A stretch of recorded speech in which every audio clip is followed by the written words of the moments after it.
আসসালামু আলাইকুম ভিউজ। একটি সচেতনমূলক কথা বলতেছি। যারা সত্যের পক্ষে থাকে তাদের শত্রুও বেশি।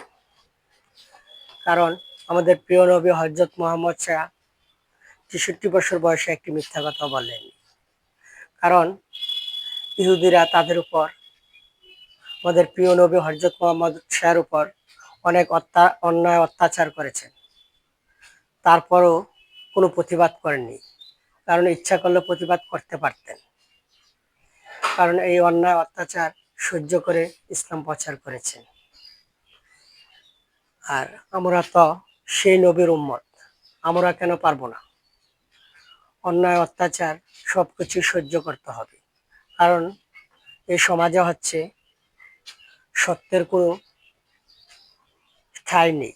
কারণ যারা সত্য কথা বলবে তাদের পিছনে শত্রুর জন্মায়।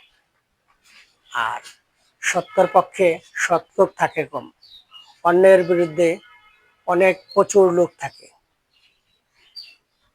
একটি যৌক্তিক কথা বললাম, আমার কোনো ভুল ত্রুটি হয়ে থাকলে নিজ দৃষ্টিতে ক্ষমা করে দিবেন। আসসালামু আলাইকুম।